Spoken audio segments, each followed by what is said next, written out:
आज के इस एपिसोड में हम देखेंगे कि अगम फिर रुद्राक्ष को देखता है तो बहुत गुस्से में होते हैं और फिर अगम उनकी सर के ऊपर गन रख देता है। और फिर रुद्राक्ष बोलता है कि क्या हुआ, आज ऑफिस क्यों नहीं आए। और फिर अगम बोलता है कि तेरी हिम्मत कैसे हुई यहाँ मेरे ढाबे पे आने की। और फिर तभी रुद्राक्ष कहता है कि मैं तो मजाक कर रहा था, तुम सीरियसली क्यों ले रहे हो, और मैं देखना चाहता था कि तुम सच्चे हो या फिर नहीं। तुम अपने प्यार के लिए लड़े तो मुझे ये देखकर बहुत ही अच्छा लगा। बोलता है कि ये लो गन, अब मुझे मार दो, मुझे कोई भी दिक्कत नहीं है, कोई भी आपत्ति नहीं है। और फिर रुद्राक्ष बोलता है कि तब तक मैं गाड़ी में बैठ रहा हूँ, तब तक तुम मुझे मार सकते हो। और बोलता है कि कल से नहीं तो फिर ऑफिस आ जाना। और फिर आगे बोलता है कि अगम सोच रहा होता है सबको, और लेकिन आखिरकार फिर अगम का नहीं चलता है, अगम गोली नहीं चला पाता है।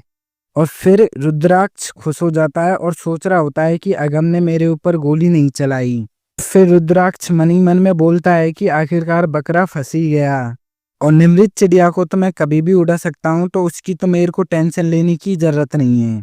और मैं अपने धंधे में कभी भी घाटे का सौदा नहीं करता, और ये सब करके मैं यहाँ तक पहुंचा हूँ और इसी से आगे लाभ होता रहता है। अमृत तैयार होके आ जाती है ऑफिस जाने के लिए, पर अमृत से अगम जो है वो मना कर देता है कि तुम आज ऑफिस नहीं जाओगी। और हमारी एक इज्जतदार फैमिली है और हम नहीं चाहते कि हमारी फैमिली में कोई दाग भी लगे। तो अमृत को फिर ये सुनकर बहुत बुरा लगता है।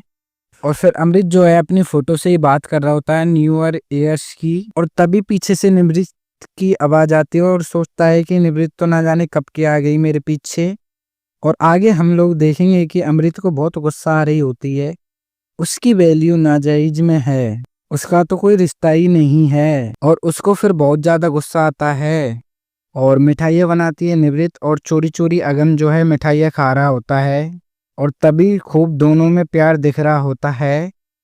और फिर उसके बाद युग मेहरा जाता है अमृत के पास और कहता है कि अरे मैडम जी, अब समय आ गया है आपको मुझसे बात करने का, क्योंकि ये तो कुछ ज्यादा ही हो रहा है। और खूब नखरे दिखा रही होती है अमृत, और फुल रोमांटिक हो रहा होता है मंथन, और दोनों एक दूसरे को छेड़ रहे होते हैं। अगम नहीं होता है ढाबे पे, और फिर साइन लेने युगराम मेहरा आ जाता है। और फिर देखता है कि अगम नहीं है, तो फिर वहां पर वो बैठ जाता है और वहां से तीखी तीखी नजरों से, छुपी नजरों से निमृत को देख रहा होता है। और इस एपिसोड में इतना ही। अगर इसका पार्ट 2 चाहिए तो आप लोग मेरे को कमेंट कर सकते हो, मैं और अच्छी वॉइस में आप लोगों के लिए बना के दे दूंगा। और ऐसी वीडियो देखने के लिए हमारे चैनल को सब्सक्राइब करें, और अगर आपको वीडियो पसंद आई हो तो वीडियो को लाइक करें एंड एक प्यारा सा कमेंट